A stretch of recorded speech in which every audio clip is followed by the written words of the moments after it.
President Donald Trump made an announcement that sent waves through the global economy, a 125% tariff on Chinese goods. But within hours, confusion spread as the White House clarified the actual rate would be 145%, factoring in an existing 20% levy. The overlapping numbers, unclear communication, and rushed declarations expose something deeper cracks in Washington's trade policy and a widening gap between intent and execution. This wasn't just about numbers on paper, it was a sharp blow aimed at the heart of China's economy.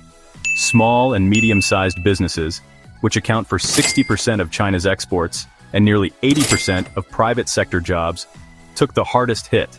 By the end of the first quarter of 2025, orders for these companies had dropped by 30%.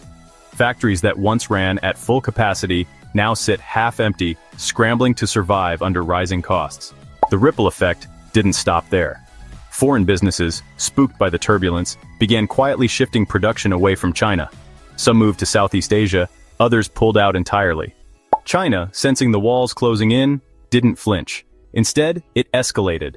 When Trump demanded the removal of China's 34% retaliatory tariffs, Beijing responded with a flat refusal. In a move that turned a trade dispute into a geopolitical standoff, China doubled down, adding another 34% tariff, cutting off exports of rare earth materials, and blacklisting 30 U.S. defense-linked companies. Trump, as expected, didn't back down. He threatened more tariffs, 50%, maybe even 104%, depending on what China did next. It became less about strategy and more about pride. Two global giants, trading punches like heavyweight boxers. Except, the longer the fight drags on, the more the crowd, everyday citizens, workers, families, suffers. While the U.S. flexed its muscles, Europe scrambled. Ursula von der Leyen, president of the European Commission, initially took a firm stance. She condemned Trump's strategy, warned of a global collapse, and promised swift countermeasures. But within days, the tone changed. Europe, wary of prolonged economic instability, blinked first. In a surprising pivot, von der Leyen announced Europe's willingness to negotiate and even floated a zero-for-zero tariff deal on industrial goods. For many in Brussels, it was a calculated retreat. The alternative, a drawn-out trade war with a volatile partner, could cost trillions, better to compromise now than bleed slowly. In contrast, Canada remained silent, but not idle. Prime Minister Danielle Smith made it clear that Canada wasn't without options. In a pointed remark, she said the country could redirect its crude oil exports, nearly 4 million barrels a day, including 700,000 to the U.S. Gulf Coast, to Europe or India. It wasn't just a hypothetical, it was a warning. For Trump, that's a number that matters. Losing Canadian oil would force U.S. refineries to overhaul their systems and find new suppliers. A change that could take years and cost billions. Fuel experts already predict price hikes in the U.S. Meanwhile, U.S. industries, once hopeful that Trump's tariffs would level the playing field, are now caught in the crossfire. Automakers like BMW, Audi, and Mercedes aren't benefiting. In fact, they're bleeding, with parts stuck at ports and supply chains tangled. Some U.S. companies have already begun scaling down production. Others are considering shutting down. For American workers, the options are grim: layoffs or pay cuts. Silicon Valley, too, is hurting. Some of its largest players have lost access to the Chinese market, a crucial revenue stream, wiping out millions in potential earnings. Farmers are speaking out. They're not just worried about exports, they're worried about survival. As one farmer in Iowa put it, "I don't know where it ends. I just hope we can start being good partners with the world again." And it's not just soybeans and semiconductors anymore. The stakes are much higher. China, in response to mounting pressure from the United States and its allies, has taken its retaliation into the tech world. You know, in 2023, China spent over $2.6 billion importing advanced chip-making machines from companies like ASML. But, well, that supply was cut off under U.S. pressure. The Dutch government revoked export licenses, effectively bricking over $15 billion in equipment inside China, machines that can no longer be updated or repaired. So, what's China's answer? Walk away and build from scratch. Quietly, over the past 3 years, China has invested over $75 billion into its domestic semiconductor industry. They've hired over 50,000 engineers, many of them formerly working with U.S. firms or even returning home from Silicon Valley, and today nearly 70% of China's chip production is powered by homegrown equipment. The shock came with the release of the Huawei Mate 60 Pro, a smartphone running on a 7-nanometer chip built entirely in China. Experts were, well, stunned. That kind of leap was expected to take a decade, not 3 years. And it didn't stop there. Chinese company SMIC has now entered testing for 5-nanometer chips, with plans to push toward 3-nanometer fabrication. They're using AI-enhanced yield optimization and cutting-edge patterning technology. While the West argued over sanctions, China moved forward, and now with every step, they're rewriting the rules. ASML's revenue dropped 27% in the fourth quarter of 2024, a blow to Europe's tech sector. But the financial pain is spreading. China has begun dumping U.S. government bonds and pulling out of major U.S. tech stocks, including Apple and Nvidia. It's not just a trade war. Beijing is signaling that it's ready to play the long game, and it's willing to shake global markets to make its point. If this continues, mortgage rates in the United States could soar, tech stocks could tumble, and retirement accounts could take a beating. A few well-placed moves from Beijing could send Wall Street into a tailspin. This isn't fear-mongering, it's reality, and honestly, it's already underway. The global chip war has become a currency war. And well, that means every American household, whether you own a smartphone or a savings account, is now part of the battlefield. As the dust settles over this week's chaos, one thing is certain. The tariff era isn't just about trade, it's about power, positioning, and the future of global leadership. And you know, if the first moves are any indication, the biggest shockwaves are yet to come. Trump's defense? Well, it's the same one he's used before. We have to protect them, but they don't protect us, he said, referencing long-standing military agreements between the two nations. Who makes these deals? Japan didn't take it lightly. In a rare show of direct opposition, Tokyo issued a strong statement: if the U.S. harms us economically, we will retaliate accordingly. Japanese news channels, which are typically diplomatic in tone when covering the U.S., began broadcasting stark warnings about their economic dependence on American policies, and, honestly, the urgent need to break away. The Japanese government made it clear they're rethinking not just trade, but the entire structure of their foreign policy. They're now exploring stronger ties with Canada, the EU, and other global powers, potentially building new alliances that bypass the United States.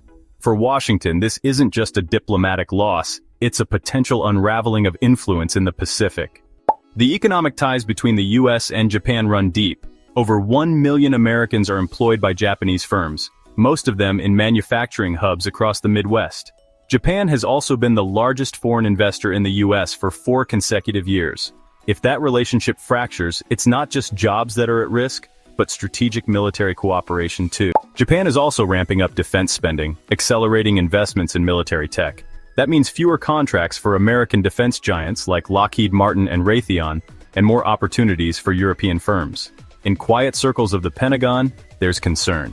If Japan pivots to Europe for its defense needs, the U.S. loses more than just money. It loses its position as the go-to security partner in Asia. This kind of shift would be unprecedented. For decades, Japan has been America's most reliable shield in the region. Without that support, the U.S. could face a strategic vacuum in the Pacific, especially dangerous as tensions with China continue to grow. But Trump hasn't blinked. He insists the tariffs will bring jobs back home, force foreign car makers to build in the U.S., and reduce the trade deficit. In theory, it's a patriotic strategy. In practice, it's creating ripple effects that threaten both economic and national security. Let's take a closer look at the car industry, the supposed centerpiece of Trump's plan. The Ford F-150, widely considered the symbol of American-made vehicles, isn't as American as it seems. Although assembled in the U.S., it contains up to 30,000 parts sourced from over 24 countries, alternators from Mexico, wheels from South Korea, drive shafts from Canada. Under Trump's tariff plan, nearly all those components are now subject to hefty import taxes. As a result, the cost to produce each truck is rising fast. Industry estimates suggest that parts tariffs alone could raise manufacturing costs by $3,000 to $6,000 per vehicle. Add in steel and aluminum tariffs, and you're looking at an extra $600 per car. That means a $48,000 vehicle could soon cost $60,000, or more. So, will automakers bring production back to the U.S.? Probably not in the way Trump imagines. It's more likely they'll turn to automation to cut labor costs. A full reshoring of the supply chain would take years, cost billions, and could lead to lower quality and slower production. Several automakers are already exploring whether it's even worth continuing certain product lines at all. Instead of fueling innovation, companies are wasting time figuring out whether to reroute parts through other countries or eat the cost. The whole system is bogged down in logistics and uncertainty. Global competitiveness, once a core strength of the American auto industry, is slipping away. While the U.S. sorts through its self-inflicted wounds, China is quietly stepping up. In just the past 2 years, China has become the world's largest car exporter. They're selling to Europe, South America, and even parts of Africa at a scale and speed that's turning heads. An industry analyst summed it up this way: "It's not the strong eating the weak, it's the fast beating the slow." And right now, America is too busy arguing with itself. Back home, frustration is boiling over. Protests, once sporadic and scattered, are now multiplying across the country. Over 1,300 rallies are planned for this weekend alone. Every U.S. state, every major city, and even towns that rarely make national news. From Montana to Mississippi, Americans are taking to the streets not in support of one party or another, but out of sheer exhaustion. This movement isn't funded by political machines or driven by elite organizers. It's spontaneous, organic, and angry. One chant has become the unofficial anthem: hands off our paychecks, hands off our jobs, hands off our democracy. At its core, this is a protest about survival. Families are struggling to afford groceries. Small businesses are shutting down, rent is climbing, gas is rising, and wages, they haven't moved. The promise was simple: tariffs would protect American jobs, but for many, all it's brought is chaos. What makes these protests different is that they're not just happening in blue states. They're also erupting in red states, places that voted overwhelmingly for Trump in past elections. Even longtime supporters are beginning to question whether the strategy is working. Trump's tariffs were pitched as a battle cry for economic nationalism, but the reality is beginning to sink in. This war is costing Americans more than it's giving them, and the global backlash is only growing. The European Union has warned that continued tariffs could unravel the global supply chain. Canada has threatened to stop oil shipments. Mexico is planning retaliatory measures. Japan is moving toward independence. It's not just about trade anymore, it's about whether the United States can continue to lead a global economy it seems intent on disrupting. In this new era, where alliances are being redefined and economies are shifting at lightning speed, one thing is clear: the world is no longer waiting for America to make up its mind. The consequences of this moment are not hypothetical. They're real, they're here, and they're hitting people where it hurts the most. In their wallets, in their homes, in their everyday lives. And if this weekend's protests are any sign of what's coming, the next big question isn't whether this movement will grow, but whether Washington is actually listening.